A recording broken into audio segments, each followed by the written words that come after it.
Moffett received big order from America. Arnold Clark, 23 million investment in charging network. Independent Garage Association survey hourly rate. Tesla to sue to get access to put chargers on the Autobahn.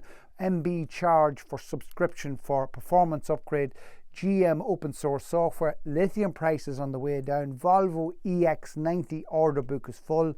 OEMs to copy Tesla gigacasting. Hello, I'm Paul Callan and welcome to this week's MotorZen News.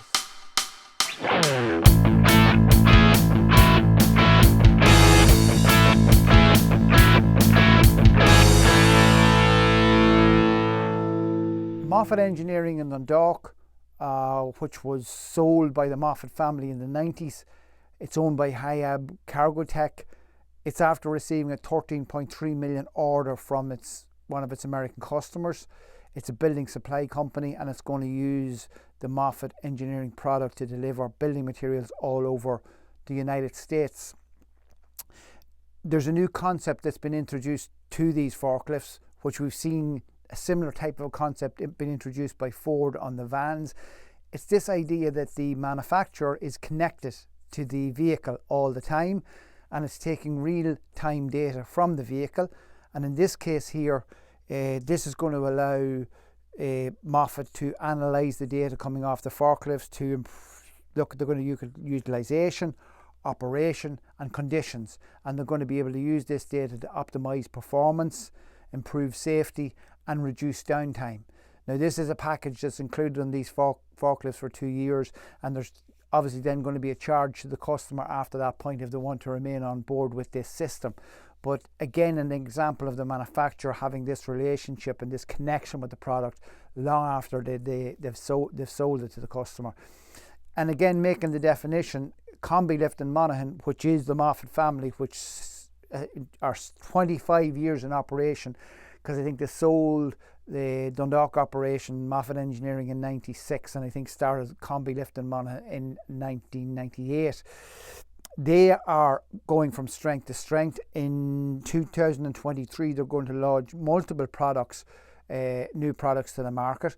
They've just after launching a new Combi Cube product in a trade show in Stuttgart. So just two stories from two companies there that are local to us and are again producing products that are being sold all over the world.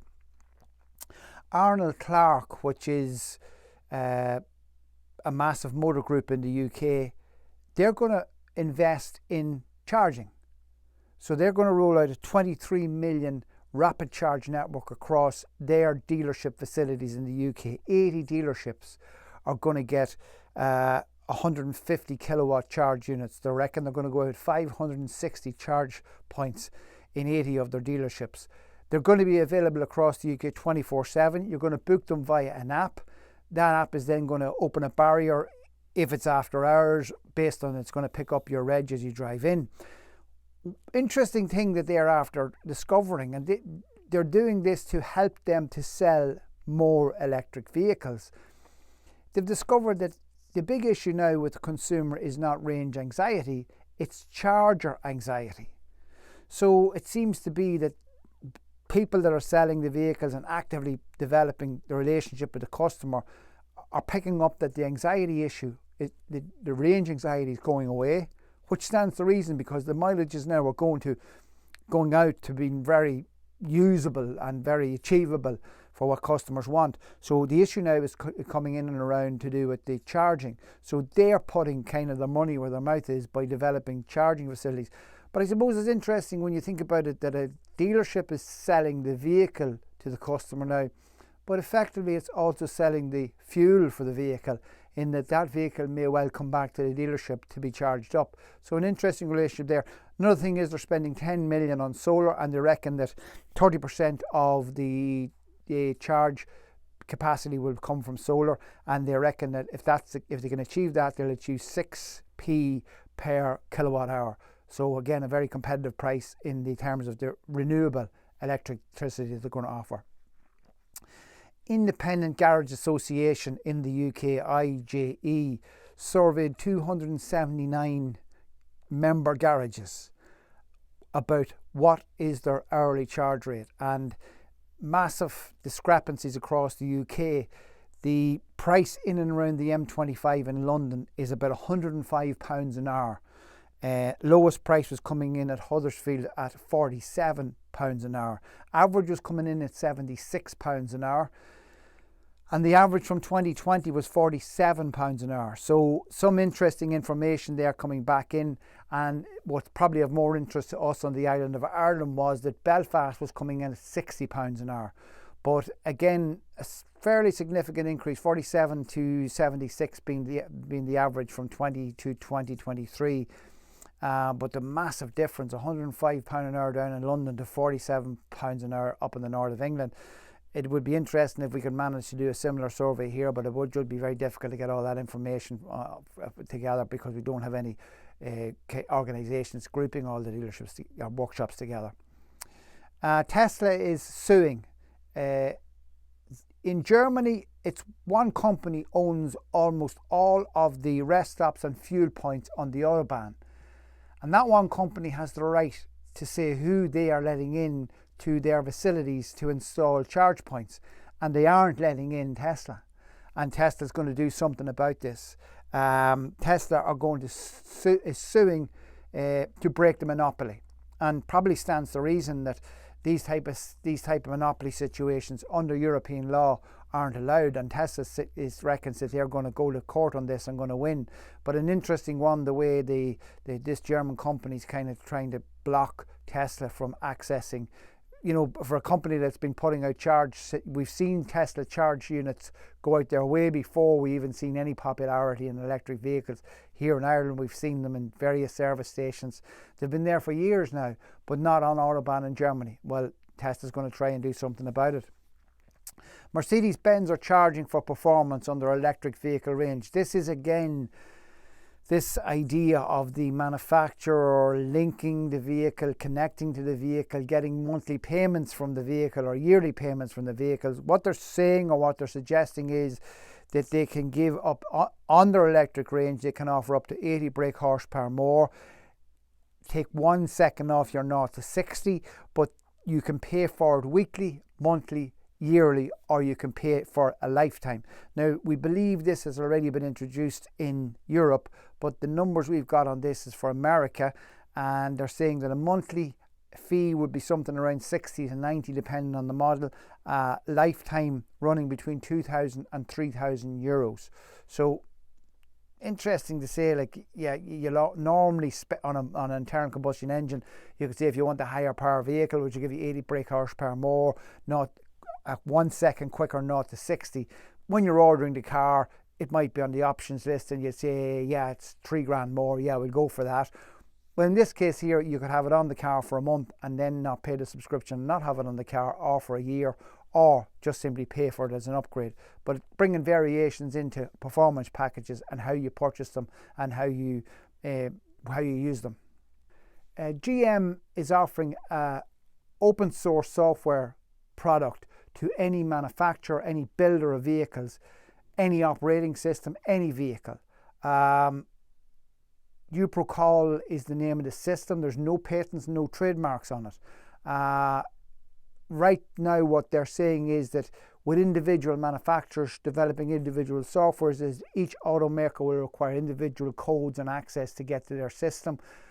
What GM are saying is trying to get the market to adopt one system, so therefore the access to that one system for the customer becomes the same. It's also in an attempt to speed up the movement towards EV. But also I think what you're finding is you're getting small niche manufacturers producing small vehicles for specific applications, and I think GM are trying to manage to get a foothold with some of those organizations as well, because if you're building a small vehicle, this software could be very helpful to you to integrate it and get it going without having to spend a lot of resources. But then it's allowing GM to have a kind of a connection or a hold on that vehicle. So not quite clear what the motivation is here, but probably not just straightforward. Lithium prices are on the way down. In November, lithium prices reached a record high of 86,000 per tonne. Last month that was 52,000. This month it's 25,000 per tonne. What's happening here? Well, what's happening is that Argentina are ready to open a new mine, and they reckon that this mine will triple their output over the next 2 years, will bring their output ahead of China, closer to Chile. Australia is still the biggest, but this is likely to now start to bring down EV prices. So again, the interesting dynamics that are taking place here with the EV vehicles is kind of like everybody saying lithium is difficult and it's hard to get.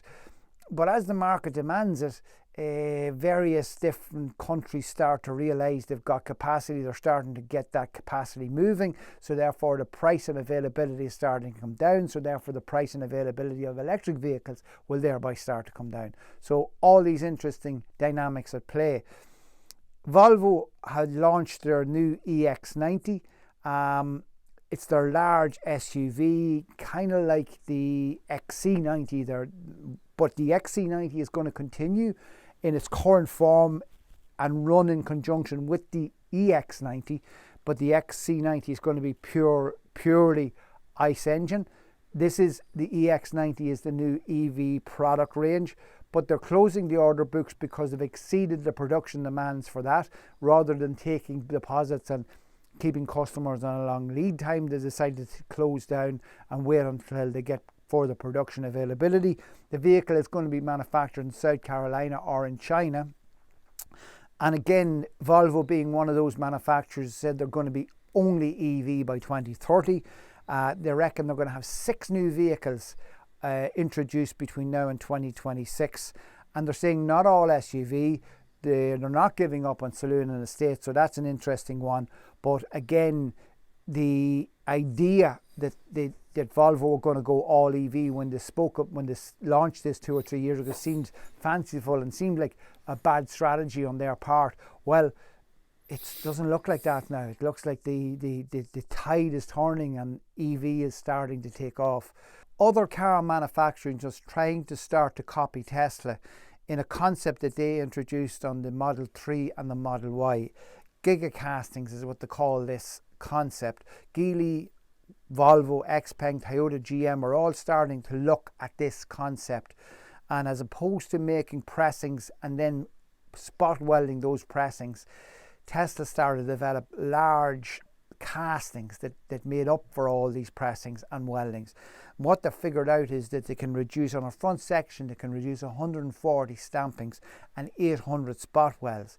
And this is some of the way that Tesla managed to get such an advantage in the marketplace. It was able to bring its production costs down with some of these really efficient, innovative manufacturing processes. And other manufacturers are realizing now they've got to respond, they've got to react to these concepts that are being used. One disadvantage to this concept is that in the event of a accident damage, sometimes the car gets written off easier because it's these massive sections that have to be replaced, as opposed to maybe general body components in that area with old style building. That's it for this week. Thanks for tuning in, and again, if you could like, comment and subscribe, and if you like what we're doing, you might know somebody else in the trade or the industry and you might pass it on to them, and we're building our numbers slowly but surely. Thanks for that. See you next week.